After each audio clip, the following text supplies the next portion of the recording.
നമസ്കാരം. അമേരിക്ക നൽകിയ അന്ത്യശാസനത്തിന് വഴങ്ങില്ലെന്ന് ഇറാൻ വ്യക്തമാക്കിയത് ഇസ്ലാമിക് റിപ്പബ്ലിക്കിന്റെ നിശ്ചയദാർഢ്യം പ്രകടമാക്കുകയാണ്.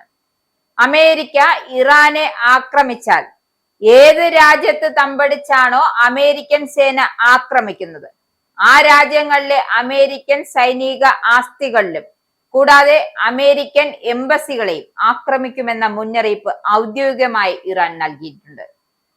ജനുവരി 31 വന്ന ഏറ്റവും പുതിയ വാർത്തകളും ഇതുതന്നെയായിരുന്നു. ഇറാന്റെ ഉന്നത സുരക്ഷാ ഉദ്യോഗസ്ഥനായ അലി ലാരിജാനിയാണ് സൗദി അറേബ്യ, ഖത്തർ, UAE എന്നിവ ഉൾപ്പെടെയുള്ള രാജ്യങ്ങളിലെ ഉദ്യോഗസ്ഥരുമായുള്ള ചർച്ചയിൽ ഇക്കാര്യം വ്യക്തമാക്കിയത്. ഗൾഫ് രാജ്യങ്ങൾ അമേരിക്കയും ഇക്കാര്യം അറിയിച്ചിട്ടുണ്ട്.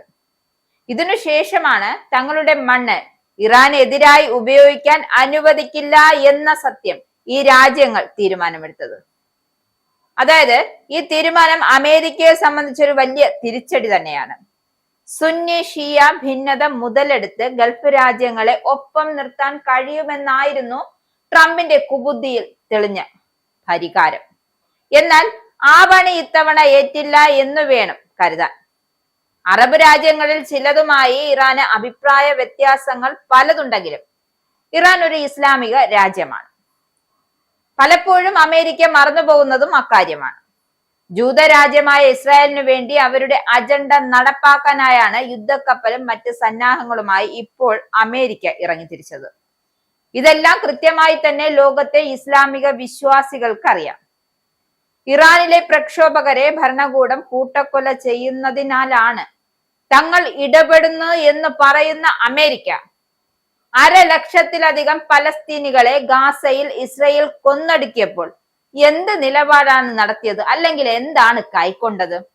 ലോക ചരിത്രത്തിലെ തന്നെ ഭയാനകമായ കൂട്ടക്കുരുതി ഗാസയിൽ നടന്നപ്പോൾ കയ്യും കെട്ടി നോക്കി നിൽക്കുക മാത്രമാണ് ചെയ്തത്.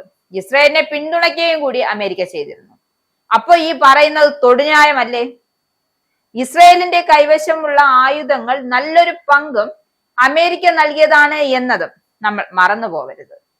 അതായത് ഇസ്രയേൽ എവിടെ ആക്രമണം നടത്തിയാലും അതിനെ ന്യായീകരിക്കുക മാത്രമല്ല സംരക്ഷിക്കേണ്ടതും തങ്ങളുടെ ഉത്തരവാദിത്തമാണ് എന്നാണ് അമേരിക്ക പറയുന്നത്, അല്ലെങ്കിൽ അങ്ങനെ കാണുന്നത്. ഗാസയിൽ മൗനം പാലിച്ചവർക്ക് ഇറാനിൽ ഇടപെടാൻ എന്ത് യോഗ്യതയാണ് അല്ലെങ്കിൽ എന്ത് അവകാശമാണുള്ളത്? ഇസ്രയേൽ ചെയ്തതുപോലെ ഇറാൻ ഭരണകൂടം പരിധി വിട്ട് ഒരു അതിക്രമവും ഇതുവരെ കാണിച്ചിട്ടില്ല.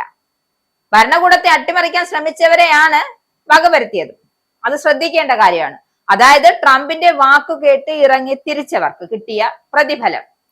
അമേരിക്കയുടെയും ഇസ്രായേലിന്റെയും അട്ടിമറി ശ്രമത്തിന്റെ ഭാഗമായി നടന്ന കലാപത്തിന് നേരെയാണ് ഭരണകൂടം പ്രതികരിച്ചത്. ഏത് രാജ്യത്ത് കലാപശ്രമം ഉണ്ടാക്കിയാലും അല്ലെങ്കിൽ ഉണ്ടായാലും ആ രാജ്യത്തെ ഭരണകൂടം എന്താണോ ചെയ്യുക അത് മാത്രമേ ഇവിടെ ഇറാനും ചെയ്തിട്ടുള്ളൂ. UN മനുഷ്യാവകാശ കൗൺസിൽ ഇന്ത്യ പോലും ഇറാനെ പിന്തുണച്ചിരിക്കുന്നത് ആ ഒരൊറ്റ കാര്യം കൊണ്ടാണ്. ലോകത്ത് തങ്ങളുടെ മേധാവിത്വം ഉറപ്പിക്കുക എന്നത് തന്നെയാണ് അമേരിക്ക ലക്ഷ്യം വെക്കുന്നത്. സ്വന്തം ആയുധ വിപണി എപ്പോഴൊക്കെ താഴെ പോയിട്ടുണ്ടോ അപ്പോഴൊക്കെ അമേരിക്ക ലോകത്ത് സംഘർഷം വിതച്ചിട്ടുമുണ്ട്. അത് പല കാര്യങ്ങൾ എടുത്തു നോക്കി അറിയാവുന്ന കാര്യമാണ്.